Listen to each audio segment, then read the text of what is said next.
We are celebrating our nation's 250th birthday, honoring everyday Americans, and we call it Red, White, and You. It is a great way to honor veterans in our area who have served their country. Steve Savard is here with tonight's Spotlight in Service. Tonight's story is quite a story, Kelly. Jim Savard is the most decorated military veteran to attend Webster Groves High School. In his 12-month tour in Vietnam in the Army's 4th Infantry Division, he earned 2 Purple Hearts, the Silver Star for Valor, and 3 Bronze Stars for Valor. He survived brutal daily challenges in the rugged Central Highlands region. The only thing you cut your way through the jungle with was machetes, very sharp machetes. Everybody carried one. I remember one day we didn't get more than 100 yards. Usually you went 2 clicks, 2,000 yards. We went 100 yards. This was about as far as we could go. You had to deal with rain during the monsoon season. It rained 24 hours a day. You woke up wet, you went to bed wet. Then you had to deal with snakes. I had a couple of bad issues with snakes. And if you got bit by a bamboo viper, it was over. And there was malaria, which ran rampant through Jim's platoon. Jim himself finally got proper medical attention when his fever spiked to 105 degrees. There were times when I said to myself, there's no way I can make it like this. There's no way.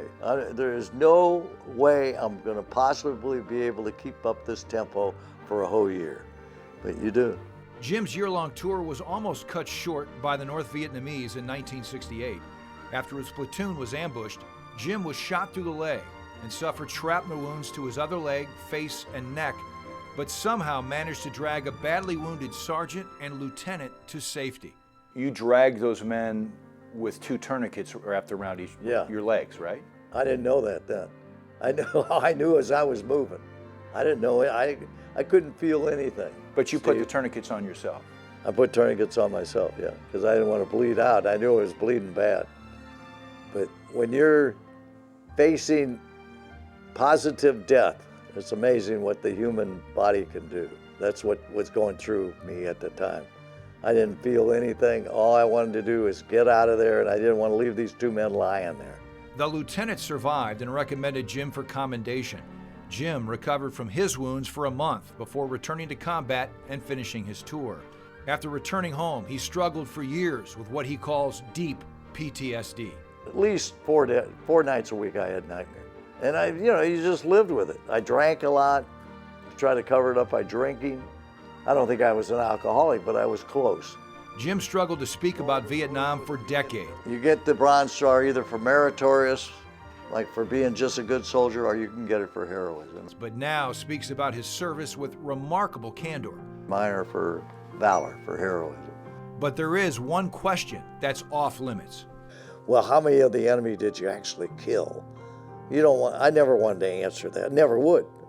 Because taking a man's life, I don't care what, unless you're a sick individual, is a horrible thing, and it affects you. It does affect you for the rest of your life. And I took a lot of lives, and I'm lucky they didn't take mine. It's either they take yours or you take theirs. It's as simple as that. That's what it boils down to, and that's how we were trained. Jim is 80 now and admits he still has occasional nightmares. He lives in Kirkwood. One of his 2 sons was present for our interview. The pride he takes in his father's service and documented valor is very clear, and it was great to see. It was a privilege for me and photographer Andy Broadway to tell Jim's story, and we thank Jim Savard for his service.